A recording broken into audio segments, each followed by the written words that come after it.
You know, just like right next door. Oh, hi. We've got coal and stone. Of coal, more coal and stone. Like, really? Really? Huh. Oh, there's even more quartz to the southeast, by the way.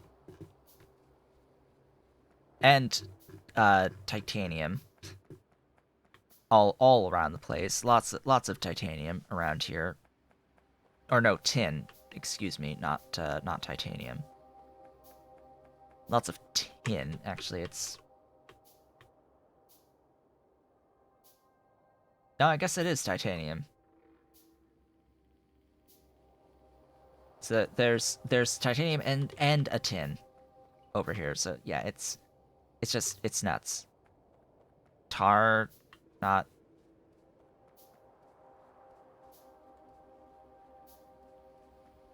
You really like to wander around. Yes, I do like to wander around. Stone stone is for both saline and tar. You have to you have to do stone to saline in the early game. Just necessary. So, perhaps the most beautiful sight.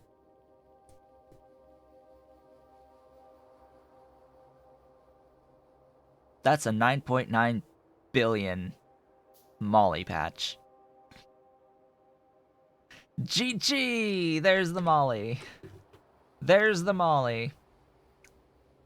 Let's see. That's one of the molly that's in the relatively near vicinity. There is an even larger molly to its north. To the quite far north. I'll point out it's actually quite far to the north on that particular molly. But yeah, there's the molly.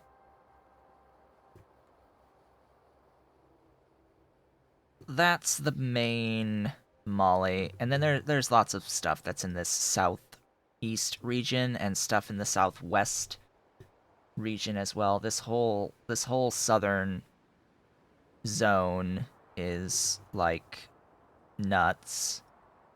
Just straight up nuts. Uh I'll go a little bit to the north and east. Distance is not a problem. I will give a reminder. This is my block size. You can't even see.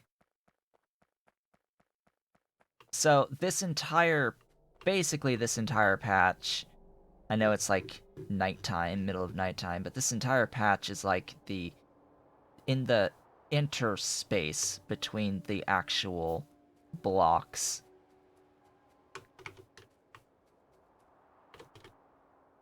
This is the train block. You can't even see it. It goes off the map.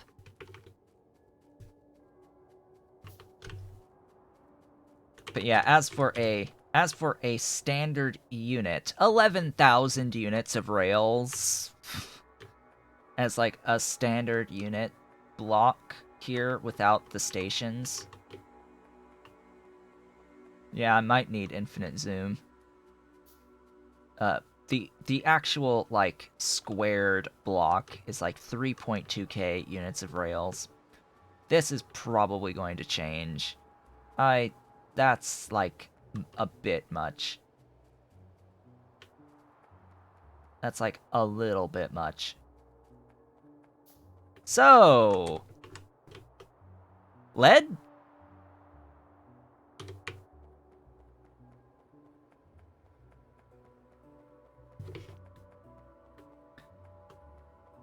You know, recently there was discussion on the Pi forums. Oh, hey, tar? Tar? Tar. Tar. I know you can start at 2, but you have to plan for the expansion for 4, and it's not that easy. It's not that easy to do that expansion.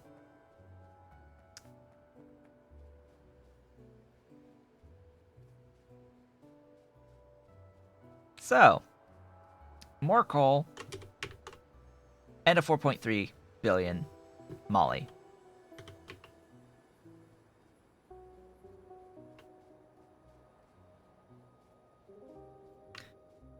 The thing with the blueprint for the 2-lane, it's right-hand drive. So you cannot upgrade the 2-lane to the 4-lane with this set of blueprints that I have, because the 2-lane is one's going one direction, the other's going the other, and then the 4-lane, if you try to put it on the thing, it'll be in the wrong directions.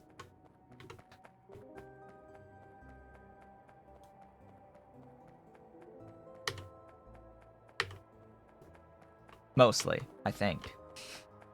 It won't be exactly seamless in all circumstances. Oh hey, it's aluminium.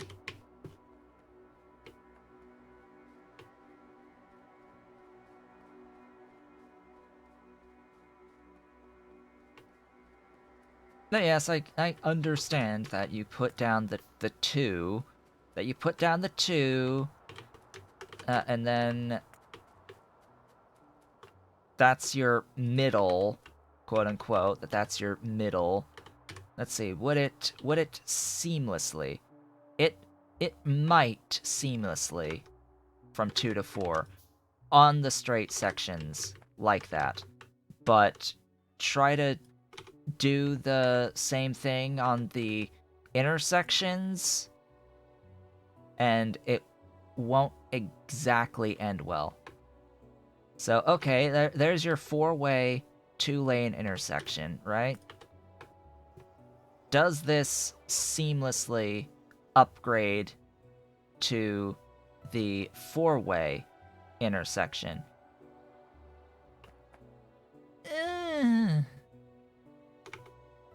Maybe.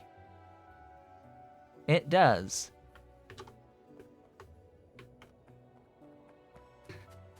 But you still have to make sure that the spacing is there to do that. You have to predefine the 4-lane spacing anyway.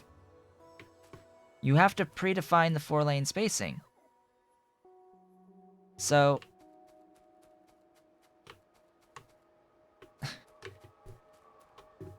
still, outside of the initial savings of the materials to do the 2-lane, outside of that initial savings, like, wouldn't it still be harder to do the 2-lane because you have to make sure that you are building with the 4-lane in mind still? And then if you make a mistake, well, then you have to delete stuff.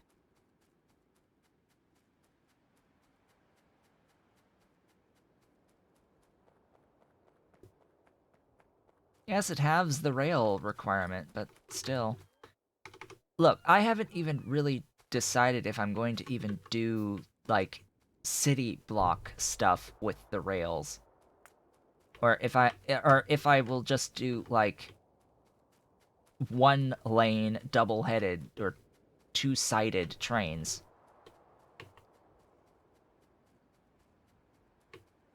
Just have one rail dedicated for each individual purpose. Like, that's a good idea. Oh, hey, it's borax. Because that's how I've actually built thus far. That's my extent of, like, of experience with rails, is individual rail lines for individual purposes.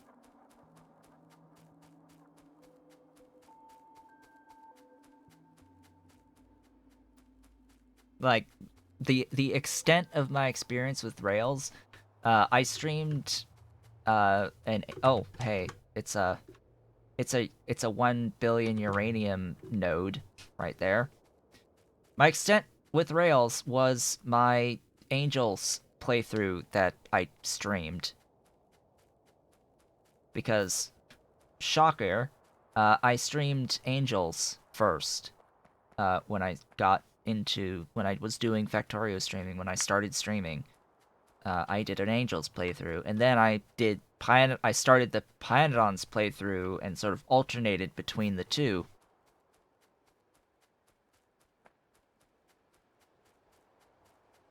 Yes, the single line doesn't scale well over time.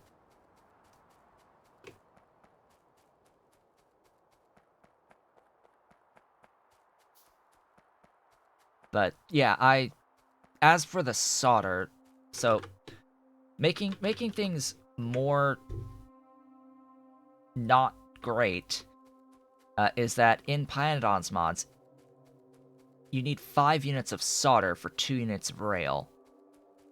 Rail is expensive in the Pi Suite. Extremely expensive.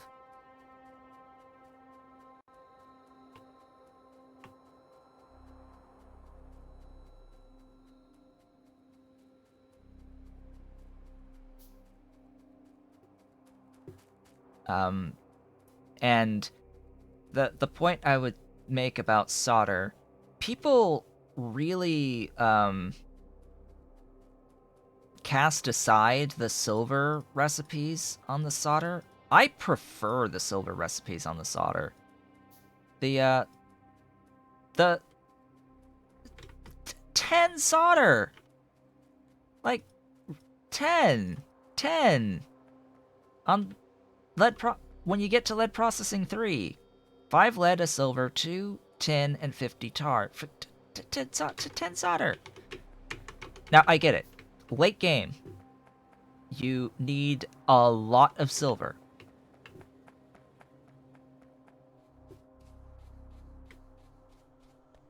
You need a lot of silver in the late game. But the recipe is really good. The silver solder recipe with tar is amazing. Absolutely amazing. It's fantastic. So after all of that running around and exploring and doing the stuffs, 49 steel. Joy. Oh joy, oh bliss.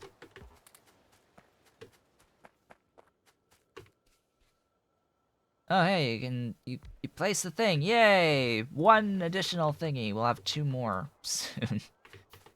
Hey, after all that time. Yeah, a lot of this is just hurry up and wait situations. At the moment. Wait, copper?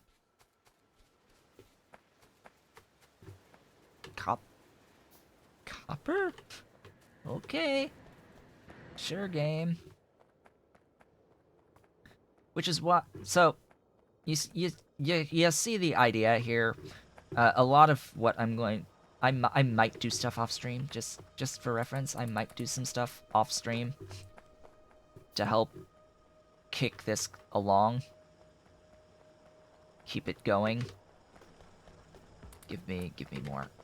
Thank you for more, but that's not enough. I need 20. I need all the foundries.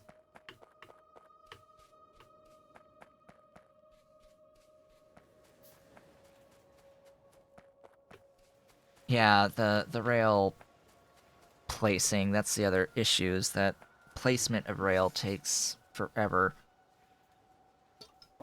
And if you need to change anything, good luck.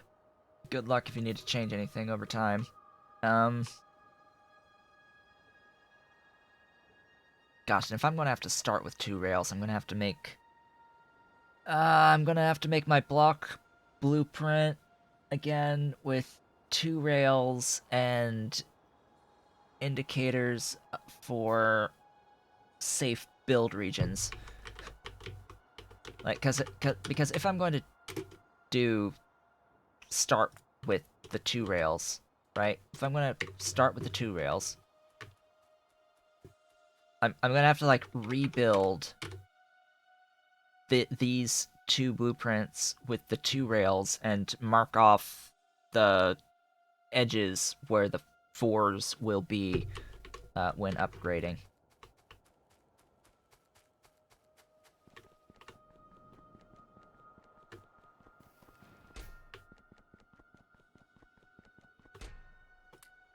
Actually, what would be great is if there were actual blueprint books of, like, full blueprint books of various intersections. Like, that would be a good one, or better yet, better blueprint books than just this. Because, I have other blueprint books of Rails. So I've got a couple of other blueprint books with Rails, but the problem is not all Rail blueprint books include intersections, and not all intersection books contain standard measure unit segments for the Rails.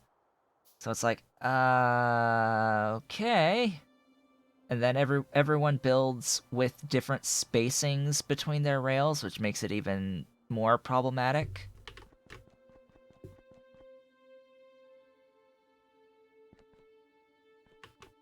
Yes, I know, but I know that there's that forum post that has a whole bunch of intersections on it. The issue is that none of those intersections have standardized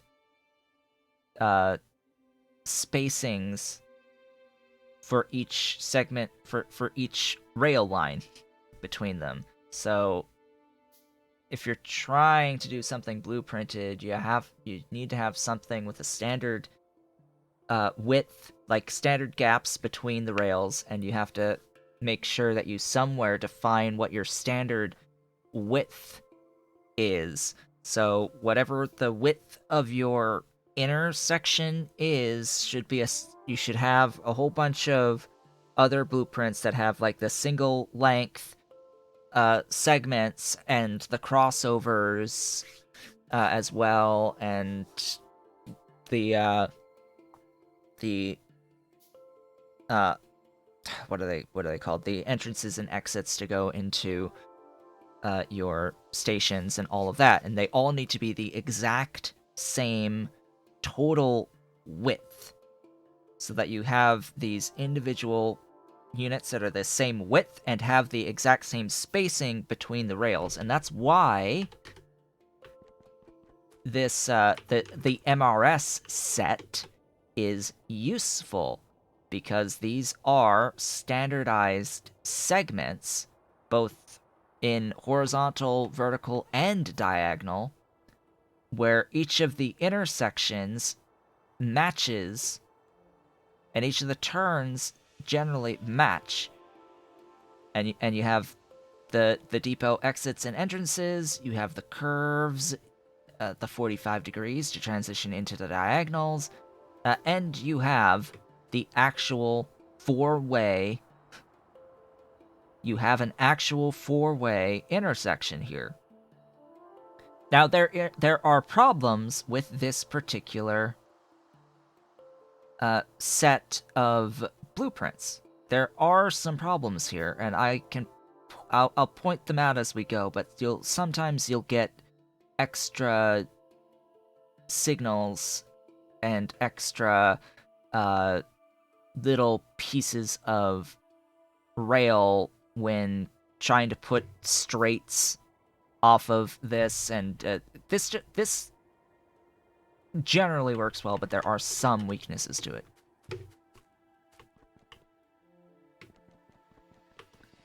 Anyway, go. Make more of those for me, please. Roundabouts! Oh, joy. I don't even want to think about roundabouts. Let's not. Let's not think about roundabouts. Where's my... Oh. We're still making red science.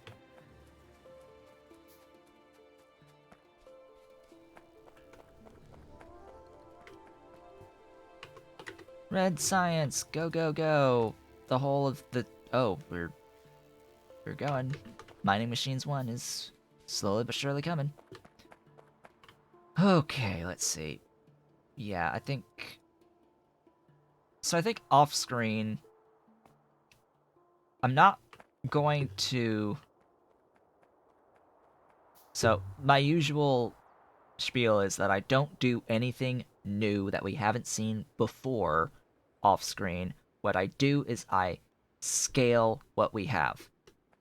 That's what I do off-screen, is I try to avoid building new things, but I scale what we have. So what do we have? We have advanced foundries. A line of advanced foundries. What would the scaling of this mean? It would mean doing another set above, having 60 mining drills, making iron, and all of that. What would be considered new? Things like finishing off the automation of red science up over here, like adding more to the bus would be new stuff. But adding additional botanical nurseries, that's scaling what I have. Adding more mushrooms, that's scaling what I have.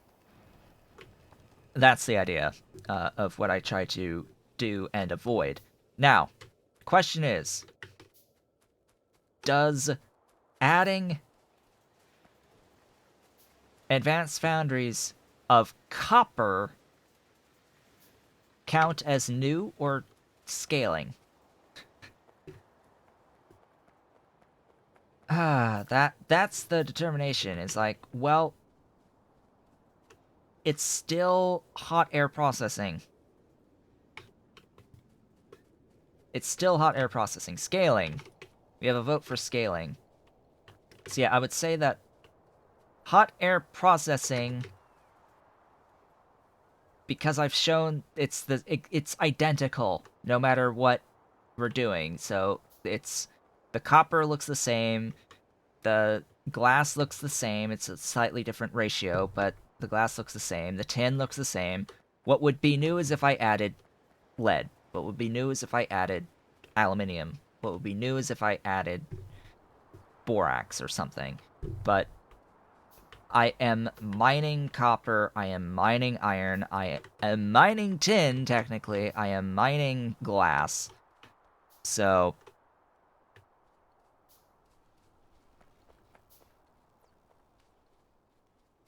is there enough space for all the stuff? That I'll make enough space. We've got all the way up to the water. It'll be fine. I'll make it fit. I shall make it fit. Yeah, so I would consider all that scaling. I don't know how much time I will have to get to all of this, by the way. So don't expect like a complete, like, full double iron, copper, tin, glass setup of hot air processing by the time we meet on Tuesday. Just don't expect that to be done and ready in time. It's still going to be working on it. And yeah, once I get the better techs and start making engine units and getting aluminium, because that's going to be a requirement first. Once we get the better techs and can start doing the actual better processing, that would be what I would do. Iron won't change it so much. Iron won't change it so much because iron will be processed iron, hot air processing, which is just going to increase the yield. But it's just adding one step before doing the hot air processing again. And then I'm trying to think, the copper probably isn't going to be changed into the red science version of the pyro processing. The lead definitely won't. it's now a gain to do the G1 lead, but it's versus hot air, but it's not as big of a difference between not doing hot air and hot air. Hot air lead is the only way to do lead initially. Like everything else should be ignored because it's that good. But I'm not going to do lead off screen because we're not mining the lead. We don't have acetylene. I would need to make acetylene, set up acetylene, and we haven't seen an acetylene setup yet. But yeah, labs would be considered scaling, but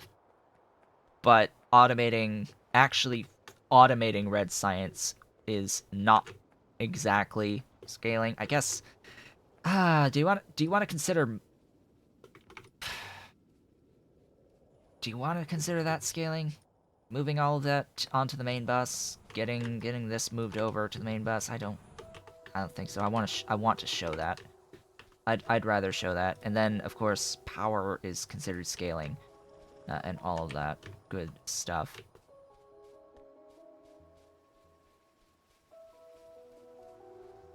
Yeah, acetylene is the biggest early game issue. But you'll see how not an issue acetylene actually is. Acetylene, not actually an issue. Just gonna toss that thought out there. Just acetylene is not actually an issue. It's the like fluid types that are an issue. Hydrogen peroxide. That's a fluid type that's actually an issue. That comes into play later. Hydrogen chloride. That's one that actually is an issue. Acetylene, not so much. But I get why it's a pain for rail because acetylene is lead is rails.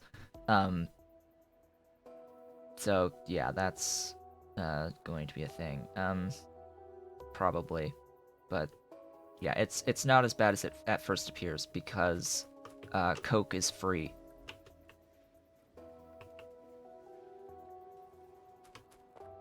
Coke is free. It's just the pain on the acetylene is just the amount of space it takes to make the Coke, to make the acetylene, and the power.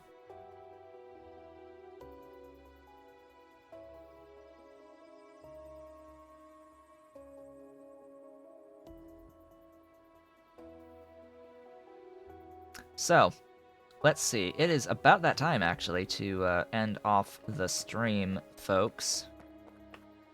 Off screen, as I said, I will be attempting to scale as I have time. I don't think I'll have a ton of time before our Tuesday stream to do a lot of scaling. But yeah, I will, of course, I will focus on the iron. I'll put down a steel production because I do need to make more steel to get more advanced foundries. So scaling iron, steel, getting 20 of these going for iron at least. We'll see about perhaps maybe saturating the entire iron patch. And then more copper. I'll do some copper. I'll do tin. I'll do glass. If I have time. And yeah, we'll go from there, I suppose. Yeah, radars in the production area. That's why I was moving over there. I remember now. It's like, oh yeah, I made radars. Let's go over to the bus and start putting radars down. I totally have 4 radars now, so I should place those. Yeah, that would be a good idea.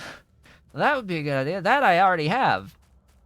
I already have those. Yeah, that's a thing. Yeah, that'd be a good idea to have these. Oh, hey, yeah, you there. Yeah, small parts. Small parts are great. I like small parts. They're awesome. Yeah, that should be a recipe that's moving. Yeah. Yeah, it lives. It lives. Anyway, with that, no, they're they're fine. They're fine. They're fine as they are. They will upgrade and then I'll get rid of them. Remember, I have the Big Brother mod, but without this one, does this one fully cover? I guess it covers enough. Maybe. No, it terminates here. So you miss this stuff. You miss this stuff. So I'll want the two anyway. As I extend the bus, I'll get better radars. I don't really care about the cost of radars, actually. Anyway,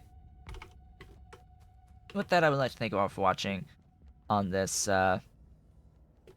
rather interesting, odd, different stream.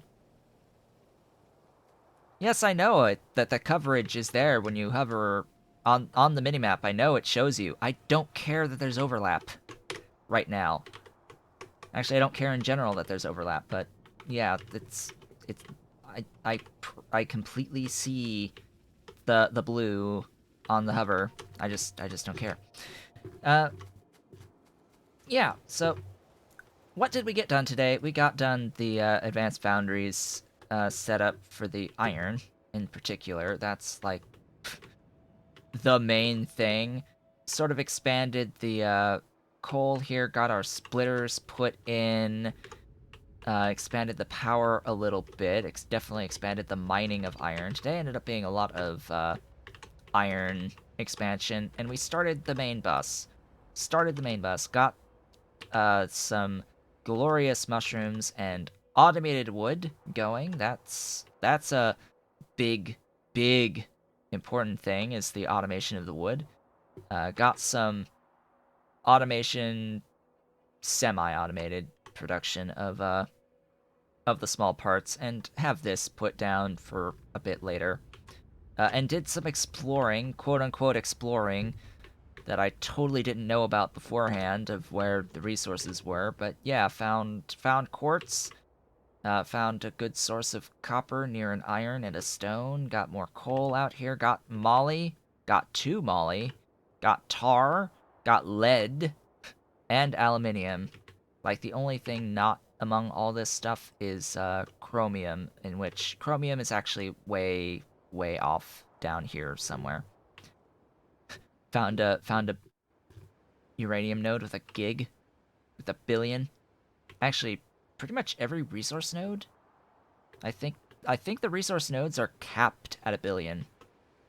I think they're just capped at 1 billion for these individual rocks. So there are a few rocks that have the billion. We've got a nickel, an iron, and a uranium. So, yeah. If you're watching the VOD on YouTube, the quality was fine, but if you are watching the stream, I do apologize yet again that today we are streaming in a much lower bitrate than before.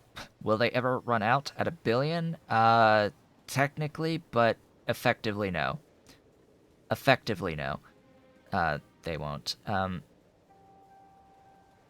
So yeah, again, thank you all for watching. This has been Otaku Showboat. If you're watching the VOD on YouTube, don't forget to comment, like, subscribe, hit the notification bell.